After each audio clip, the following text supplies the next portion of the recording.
ठीक ठीक रेट लगा लेना अंकल इनका। ये लो, ये भी ले जाओ। अरे ये क्या कर रही हो तुम? नए के नए जूते हैं अंकल, गलती से रख दिया इसने। ओए इनको उठाओ और अंदर लेकर आओ, चलो। मैंने तुम्हें फर्स्ट डे ही बोल दिया था कि मुझे ये जूते बिल्कुल भी पसंद नहीं आया और मैं इनको पहनने वाली तो बिल्कुल भी नहीं हूँ। या तो इनको चेंज करवा के लेके आओ या इनका रिफंड लेके आओ। लेकिन तुम्हें तो मेरी बिल्कुल पड़ी ही नहीं है ना। तुम्हें क्या फर्क पड़ता है मेरी पसंद और नापसंद से? ये बहुत अनकंफर्टेबल शूज हैं, मैं इनको नहीं पहन सकती, इसलिए अंकल आप ले जाओ इनको। रुकिए अंकल, ये जूते कहीं नहीं जाएंगे। तुम पागल हो क्या?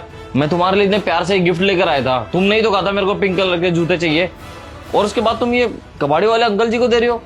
अरे ठीक है, अगर तुम्हें पसंद नहीं आए थे कम से कम एक दो बार तो पहन लेती उसको, उसके बाद कहीं देना था तो दे देते। अरे कम से कम मेरे दिल को तो तसल्ली हो जाती कि तुमने एक दो बार पहनकर किसी को दिया है, तुम्हें नहीं आया पसंद। ये तो अच्छी बात नहीं है। जब तुम्हारे पास नहीं थे तब तो तुम मेरे को बोलती रहती थी, अब जब मैं लेकर आ गया तो तुम्हें उसकी कदर ही नहीं है। ठीक है, अगर तुम्हें उसकी कदर नहीं है कम से कम मेरे इमोशन की तो कदर रखो। ओ हेलो, मेरी बात ना तुम क्लियरली सुन लो। 1 महीने से ना ये मेरे वार्डरोब में पड़े हुए हैं, तो मैंने नहीं पहने तो अब तो इनको फेंकूंगी ही ना। ये जगह घेर रहे हैं। मेरे को वैसे भी नए शूज चाहिए। इस टाइप के शूज ना तो मैंने कभी पहने और ना कभी पहनूंगी, और जब पहनूंगी ही नहीं तो ये पड़े पड़े सड़ेंगे। इससे बढ़िया तो अंकल जी ले जाएंगे। अंकल जी आप ले जाओ इनको। ठीक है, तुम्हें नहीं चाहिए ना तो जितने भी आज तक मैंने तुम्हें जूते और कपड़े दिए ना सब लाके फेंक दो इनके पास। अंकल जी सब कुछ ले जाना। हाँ दे दूंगी, कोई बात नहीं।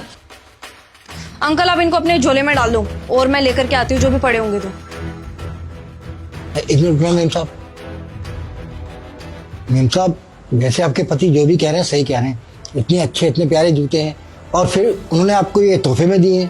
तोहफे में दिए हुए इतने प्यारे जूते ऐसे किसी कबाड़ी को देना सही बात तो नहीं है। अंकल मेरी बात ना आप ध्यान से सुनो। मैं आपसे कुछ फालतू बोल रही हूँ तो आप भी मेरे से कुछ भी फालतू मत बोलो। आपको जो बोला चुपचाप वो काम करो, और आपको ना हम दोनों के बीच में बोलने का तो कोई हक नहीं है। ठीक है मेम साहब, जैसी आपकी मर्जी। मैं तो आपको समझा रहा था।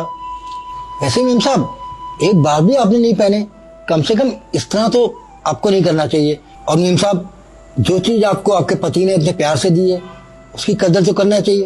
अभी आपके पति इसी बात पे तो गुस्सा हो रहे थे कि आपने उनकी पसंद के जूते एक बार भी नहीं पहने। ये सही बात तो नहीं है। मुझे पता है मेरा अच्छा या बुरा।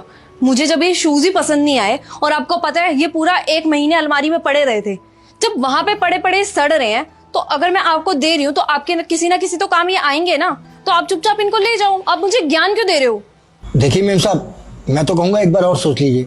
मैं ले जाऊंगा और अपनी बेटी को दे दूंगा, वो खुश हो जाएगी।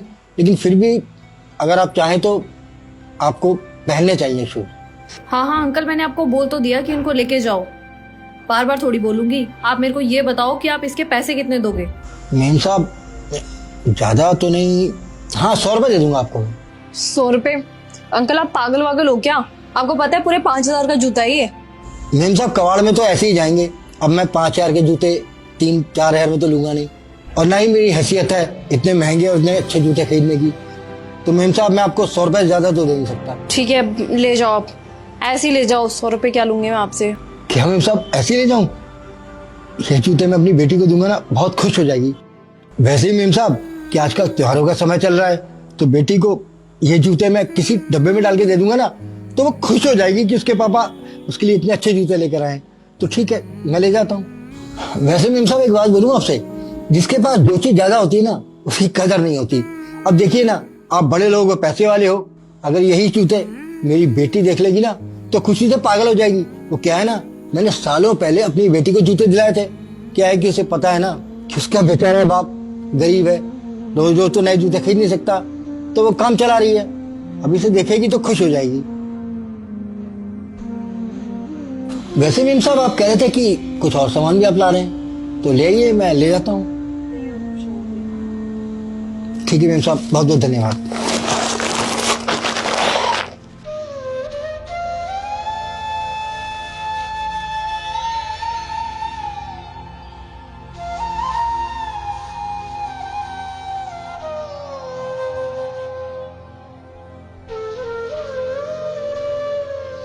क्या हुआ? दे दो ना सारा का सारा सामान। बैठ क्यों गई यहाँ पर आके? नहीं राहुल, मैंने और कोई सामान नहीं दिया। मुझे मेरी गलती का एहसास हो गया। अंकल ने भी मुझे समझाया कि मैं कितना गलत कर रही हूँ। मुझे असली बात तब समझ में आई जब उन्होंने अपनी सिचुएशन सारी की सारी मेरे सामने बताई। कि कैसे वो ये शूज़ अफोर्ड तक नहीं कर सकते। और उनको तो बल्कि उनको तो इन शूज़ की सबसे ज़्यादा ज़रूरत थी।